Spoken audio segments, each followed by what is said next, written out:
Hi Gemini, and welcome to your March 2019 love and relationship reading.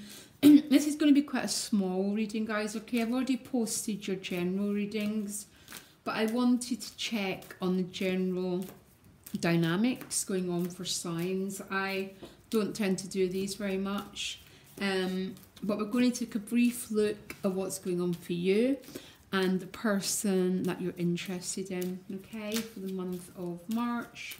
So what is the central card between these two guys? Oh gosh, the Eight of Swords, okay? Let me carry on. But mentally, you're approaching it as a Judgment card. They're the Four of Swords, okay? Judgment card is about rebirth and new beginnings. Mentally, they're in the Four of Swords energy, resting. Emotionally, you're the Wheel of Fortune, and they're the Knight of Cups. So this is strange because emotionally the Knight of Cups tends to come forward and they express their emotions. And that makes sense because it's putting you in the Wheel of Fortune. This feeling that things turning around. How you view the relationship is the Ace of Pentacles. They're the Star card. That's very nice.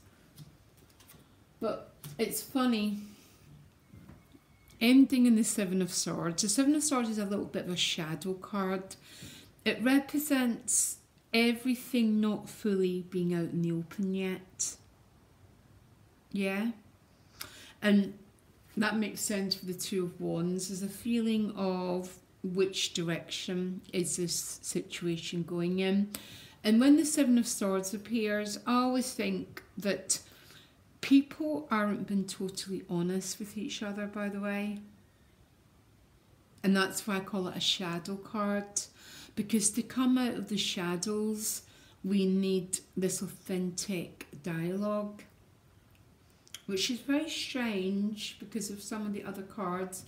The Page of Pentacles might be some sort of apology, some sort of offer being made to you. But why is this not coming out of the shadows? Give me a card here. Why is it not coming out of the shadows? But particularly, it's not that I don't mean it that way, Gemini, because everything is always in progression. Sometimes we step backwards and then we step forwards again. But I don't like the fact, I think there's people not being totally straightforward with each other to the point it's even going, is there a future in this? Shall I go forward? Shall I go backwards? Okay. I think I'm going to read for the other person first. Mentally, they're the Four of Swords, so feeling exhausted, by the way. The Four of Swords comes after the Three of Swords. So there might have been some difficulty here, and they're in a state of retreat.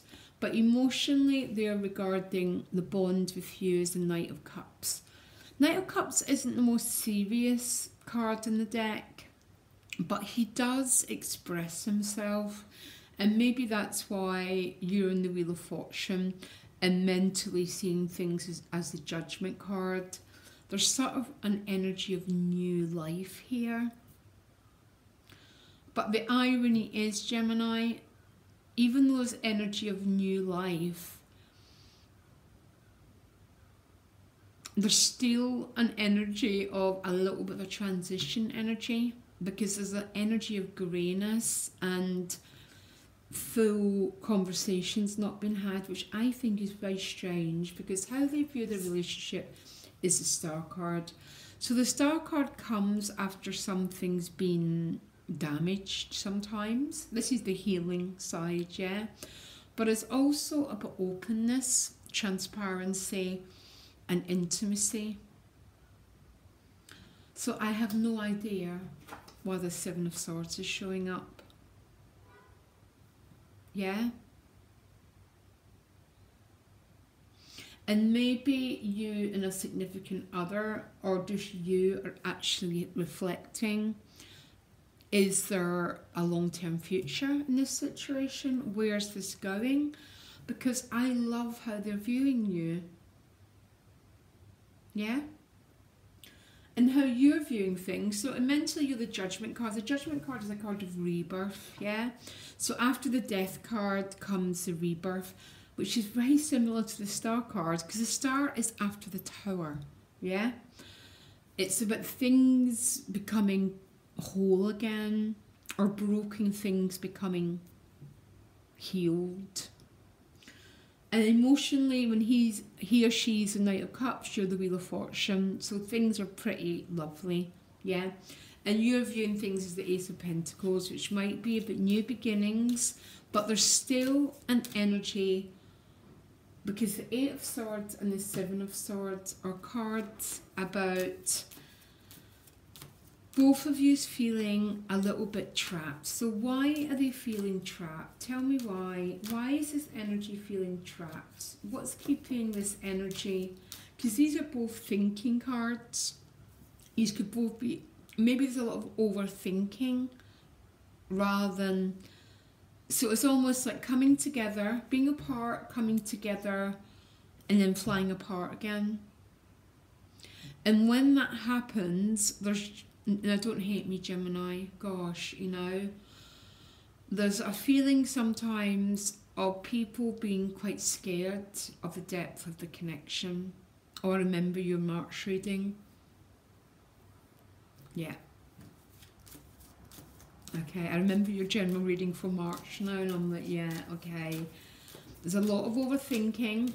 Even one person might feel, because of their circumstances, trapped and not totally free to pursue the situation. And that's what the Seven of Swords is about. So still being in the shadows, but not fully coming into clarity. What is the Seven and Eight of Swords about? Yeah, so Knight of Swords is about communication, news coming your way. But boy, Gemini, it's going to be a very odd month when it comes to love. Is it okay to say that? That there's these beautiful cards. Both of yous are viewing each other in an absolutely fantastic way. But how the situation is unfolding, it's so, fits and starting. It's very, very awkward. And what's making it so awkward is too much overthinking rather than the actual what's going on between the two of you. Because the Eight of Swords as a central issue, this is almost cards of two people that want to come together, but their thinking is keeping them apart. That might only be for some people. Because the Knight of Swords is a card about communication. So why is Gemini not communicating? Look, people are holding back their feelings from each other. And that's why there's a shadow element. Because it's things that are in the shadow that tend to, you know, Gemini, when you know there's a great bond with someone, but because there's a holding back feelings, that's what creates cards like the Devil card. I love the Devil card, by the way, but it can represent a love bond that's not being expressed to its full potential. So things move into the shadows. But look at the cards and how you view each other. But there's a good old chance, Gemini, that this communication is going to be damn awkward. Now, why are they the Four of Swords, please? Because of the Lover's cards. So they're viewing you as a Lover's card, but they're in the Four of Swords. So going into hermit, going into isolation. Emotionally, they want to express themselves. The Knight of Cups always expresses himself, okay? And again, the Star card is about wanting to be transparent, to heal broken things. And that's probably why your ideology and your feelings are so positive. But this is not going to be a straightforward situation, Gemini. And And it's because a lot, I almost feel like the star card should have came up reverse. And the fact that everything's not been talked about, people are not putting their cards on the table. And that's what's creating the Seven of Swords. Shall I stay? Shall I go? Can I trust this person? Is this relationship trustworthy? Shall I go backwards? Shall I go forward? And it's because there's a lack of people being honest about what's going on within their heart. I got what I got, Gemini. Nothing I can do. Love you lots. Speak to you next week. Bye.